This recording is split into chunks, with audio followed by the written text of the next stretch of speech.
വൈകുന്നേരം ചായയുടെ കൂടെ കഴിക്കാനായാലും ചോറിൻ്റെ കൂടെയോ ചപ്പാത്തിയുടെ കൂടെ കഴിക്കാനായാലും ഒക്കെ പെർഫെക്റ്റ് ആയിട്ടുള്ള വളരെ എളുപ്പത്തിൽ തയ്യാറാക്കിയെടുക്കാൻ വേണ്ടി പറ്റുന്ന നല്ല ടേസ്റ്റി ആയിട്ടുള്ള ഒരു പലഹാരത്തിൻ്റെ റെസിപ്പിയുമായിട്ടാണ് ഇന്ന് ഞാൻ വന്നിരിക്കുന്നത്. ഇതെങ്ങനെയാണ് ഉണ്ടാക്കുന്നതെന്ന് നോക്കാം. ഇത് ഉണ്ടാക്കിയിരിക്കുന്നത് വെള്ളക്കടല ഉപയോഗിച്ചാണ്. അതിനായിട്ട് ഞാനിവിടെ അരക്കപ്പ് വെള്ളക്കടല തലേന്ന് രാത്രി ഒന്ന് കുതിർക്കാൻ വേണ്ടി വെച്ചിരുന്നു. ഇതങ്ങനെ കുതിർത്തെടുത്തിരിക്കുന്ന വെള്ളക്കടലയാണ്. ഏകദേശം 8 മുതൽ 10 മണിക്കൂർ നേരം എടുക്കും ഈ ഒരു വെള്ളക്കടല നന്നായിട്ട് കുതിർന്ന് കിട്ടാൻ വേണ്ടിയിട്ട്. അതിൻ്റെ വെള്ളമൊക്കെ മാറ്റിയിട്ട് ഞാനിവിടെ കുക്കറിലേക്ക് ഇട്ട് കൊടുത്തിട്ടുണ്ട്. അത് മുങ്ങാൻ പാകത്തിന് നമുക്ക് വെള്ളം ഒഴിച്ച് കൊടുക്കാം. ഇതിലേക്ക് 1/4 ടീസ്പൂൺ മഞ്ഞൾപ്പൊടിയും 1/2 ടീസ്പൂൺ ഉപ്പും കൂടെ ചേർത്ത് കൊടുത്തിട്ടുണ്ട്. ഇതിനി ഒന്ന് വേവിച്ചെടുക്കാം.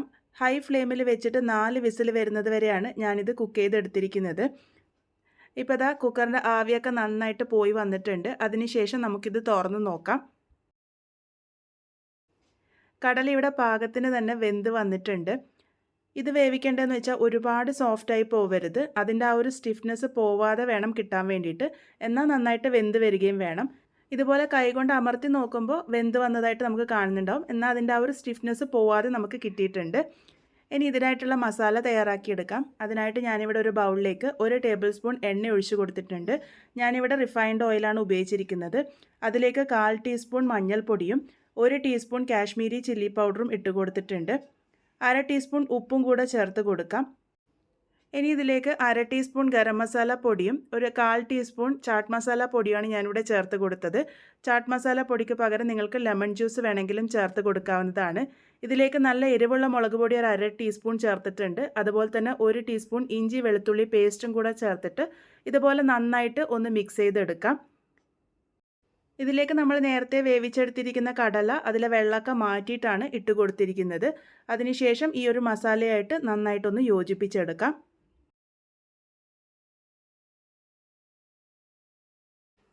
മസാലയായിട്ട് ഇപ്പോൾ നന്നായിട്ട് തന്നെ യോജിപ്പിച്ചെടുത്തിട്ടുണ്ട്. ഇനി ഇതിലേക്ക് കോട്ടിങ്ങിനായിട്ട് ഞാനിവിടെ 2 ടേബിൾ സ്പൂൺ അരിപ്പൊടിയാണ് ചേർത്ത് കൊടുത്തിരിക്കുന്നത്.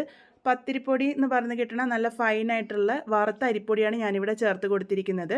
2 ടേബിൾ സ്പൂൺ വറുത്ത അരിപ്പൊടിയും 2 ടേബിൾ സ്പൂൺ കോൺഫ്ലോറുമാണ് ചേർത്ത് കൊടുത്തിരിക്കുന്നത്. കോൺഫ്ലോർ ഇല്ലാന്നുണ്ടെങ്കിൽ മുഴുവനായിട്ട് നിങ്ങൾക്ക് അരിപ്പൊടിയിൽ ഇത് ഉണ്ടാക്കിയെടുക്കാവുന്നതാണ്. ഇനി ഇത് നന്നായിട്ട് തന്നെ ഒന്ന് മിക്സ് ചെയ്തെടുക്കാം. എല്ലാ കടലയിലേക്കും നല്ലൊരു കോട്ടിങ് പോലെ ആകുന്ന രീതിക്ക് ഇതൊന്ന് മിക്സ് ചെയ്തെടുക്കുന്നുണ്ട്. ഒരുപാട് ഉടഞ്ഞു പോവാതെ ശ്രദ്ധിക്കണം. നമ്മളുടെ കടല ഓൾറെഡി വേവിച്ചതാണ്. അതുകൊണ്ട് സോഫ്റ്റ് ആയിട്ട് വേണം ഒന്ന് മിക്സ് ചെയ്തെടുക്കാൻ വേണ്ടിയിട്ട്.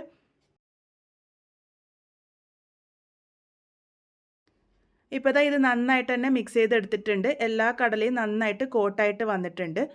ഇനി ഇത് ഫ്രൈ ചെയ്തെടുക്കാനാണ് പോകുന്നത്. ഞാനിവിടെ ഷാലോ ഫ്രൈ ആണ് ചെയ്തെടുത്തിരിക്കുന്നത്. അതിനായിട്ട് ഒരു പാനിലേക്ക് ഒരല്പം എണ്ണ ഒഴിച്ച് കൊടുത്തിട്ടുണ്ട്. എണ്ണ നന്നായിട്ട് ചൂടായിട്ട് വരുമ്പോൾ അതിലേക്ക് നമ്മൾ കോട്ട് ചെയ്ത് വെച്ചിരിക്കുന്ന കടല ഇതുപോലെ ഒന്ന് ഇട്ട് കൊടുക്കാം. ഒന്ന് നിരത്തി ഇട്ട് കൊടുത്തോളൂ. ഇതുപോലെ ഒന്ന് ഇട്ട് കൊടുത്തതിന് ശേഷം മീഡിയം ഫ്ലെയിമിൽ വെച്ചിട്ട് വേണം കുക്ക് ചെയ്തെടുക്കാൻ വേണ്ടിയിട്ട്.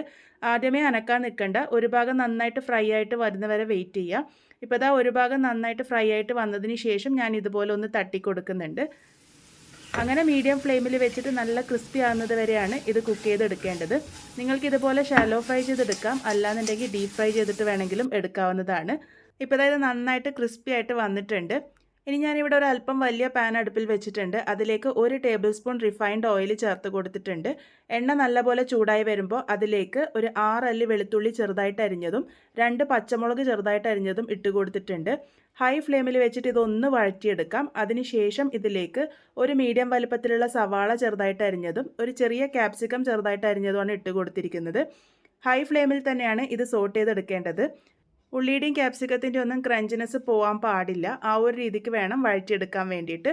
ഒരുപാട് വഴറ്റിയെടുക്കേണ്ട ആവശ്യമില്ല. ഇതുപോലെ ചെറുതായിട്ട് വാടി വരുമ്പോൾ അതിലേക്ക് 1/4 ടീസ്പൂൺ കുരുമുളക് പൊടി ഇട്ടിട്ടുണ്ട്.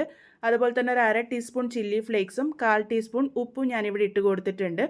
എല്ലാം കൂടെ ഒന്ന് മിക്സ് ചെയ്തെടുക്കാം.